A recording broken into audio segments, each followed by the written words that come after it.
Bismillahirrahmanirrahim. Assalamualaikum warahmatullahi wabarakatuh.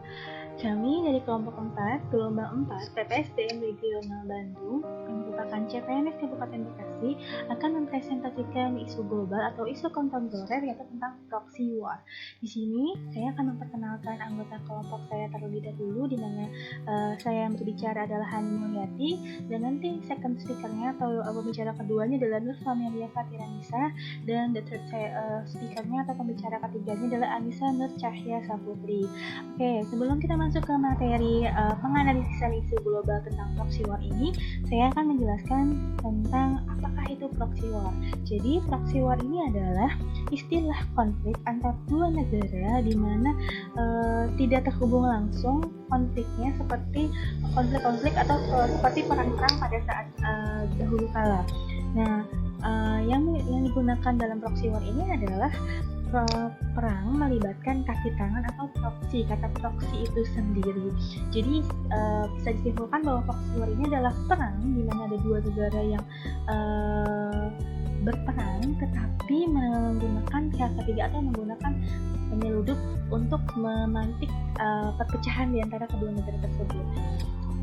Kita masuk ke penganalisisan isu kontemporer. Di sini kami menggunakan metode pentahelix di mana unsur-unsurnya ada government, ada academic, ada bisnis, ada community, dan terakhir ada media. Isu yang kita angkat adalah tentang melakukan investasi besar-besaran ke Indonesia agar dapat mengeksploitasi dan menguasai sumber daya alamnya, di mana pemeran pemerintah di sini adalah kurang analisis dampak lingkungan terhadap kerjasama dengan pihak asing. Nah, pemerintah perlu mengkaji ulang dampak jangka panjang setiap kali perjanjian tersebut diperpanjang. Ada juga akademisi atau akademik di sini kurangnya atau pasifnya para akademisi dalam mengawasi atau ikut dalam perjanjian, sehingga pemerintah melakukan perjanjian tanpa adanya pertimbangan dari akademisi itu sendiri. Selanjutnya ada bisnis.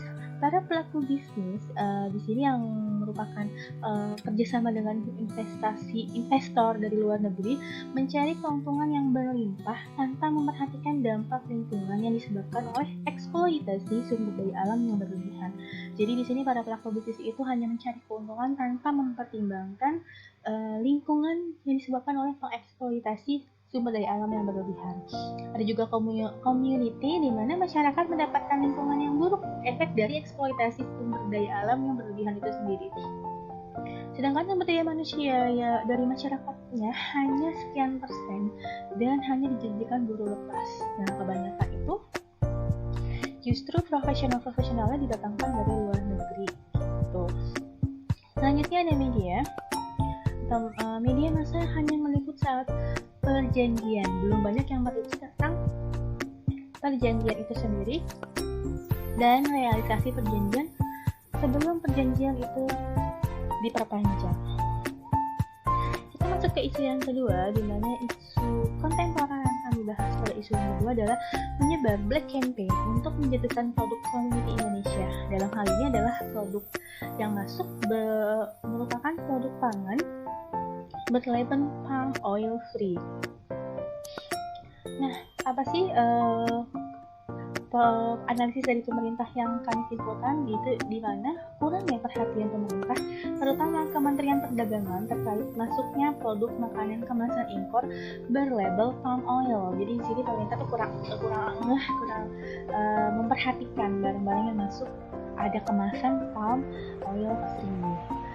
Nah, padahal Indonesia itu satu penghasil kelapa sawit terbesar. Nah, tapi malah banyak produk dari luar negeri yang berlabel palm oil free. Sedangkan dari akademisinya itu kurang pengaruh akademisi dalam memberikan sosialisasi tentang kampanye anti sawit yang disuarakan Uni Eropa dan Amerika Serikat. Jadi akademisi itu kurang berperan dalam memberikan sosialisasi. Oh, ternyata ada gerakan anti sawit loh. Nah, ini banyak disuarakan oleh Uni Eropa dan Amerika Amerika Serikat. Sedangkan dalam bisnisnya, ketidakselektifan mitra usaha dalam memasuk produk makanan impor yang berasal dari Italia. Community masih minim kesadaran masyarakat mengenai aksi Black Campaign terselubung pada produk sawit. Dan media masanya itu atau medianya, peran media masih kurang dalam menyampaikan informasi terkait produk palm oil free yang merupakan bentuk Black Campaign terhadap komunitas kelapa sawit. Jadi di sini kita orang Indonesia yang memproduksi banyak kelapa sawit, tapi ternyata ada produk-produk yang palm oil free, di mana efek nanti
Isu tersebut memiliki prioritas karena isu tersebut sesuai dengan kriteria, yaitu aktual, kehalayakan, masalahnya kompleks, dan layak dipecahkan. juga masuk akal, realistis, dan dapat dicari pemecahan masalahnya.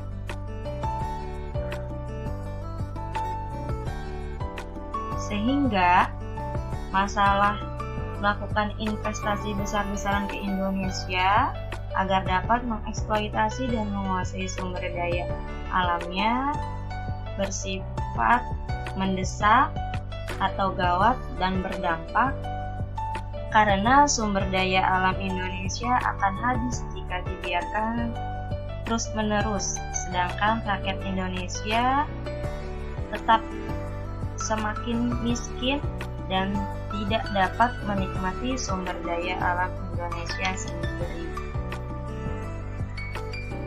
Analisis masalah menggunakan fishbone. Fishbone merupakan metode yang digunakan untuk mengidentifikasi penyebab potensial dari suatu masalah. Penyebab potensial dari masalah melakukan investasi besar-besaran ke Indonesia agar dapat mengeksploitasi dan menguasai sumber daya alamnya berasal dari 4 kategori. Yang pertama adalah sistem.